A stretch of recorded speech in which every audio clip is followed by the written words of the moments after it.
There was once a soldier who was known for his stillness in battle.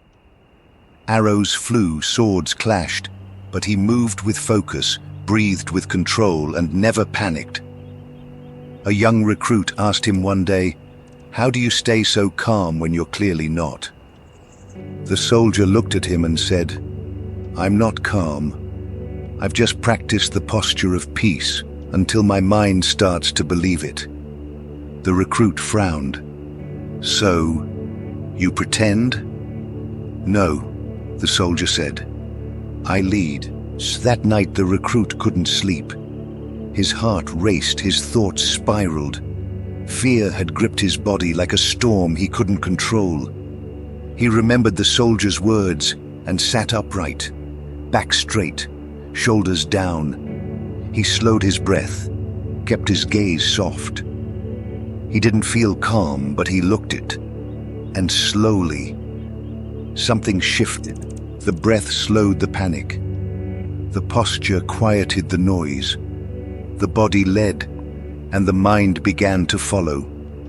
He realized, you don't wait to feel calm. You act as if you already are. And let calm catch up. The next day in the field, the recruit stood in formation. Fear still knocked, but he didn't answer. He kept his breath steady, eyes soft, jaw loose. Not to fake strength, but to create it. He watched as others around him reacted, shouting, pacing, overthinking. He didn't judge them.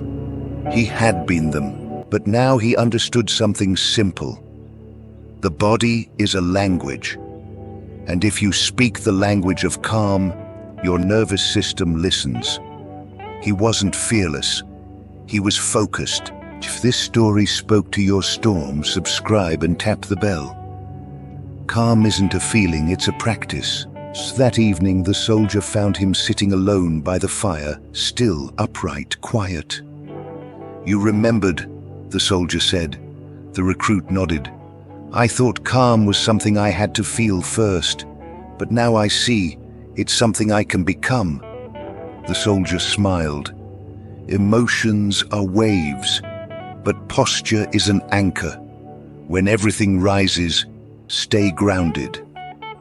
They sat in silence, not because there was nothing to say, but because nothing needed to be said. And in that quiet, the recruit felt something he hadn't in a long time.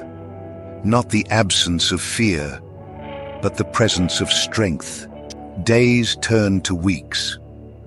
The recruit faced many storms, pressure, uncertainty, moments where his mind screamed and his heart raced.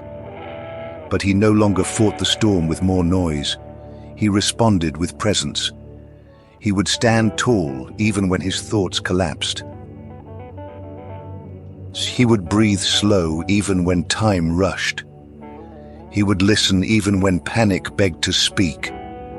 And in time, something strange happened. The calm he used to act out became the calm he lived from. What began as practice had become who he was. He wasn't the fastest, or the loudest, or the most fearless.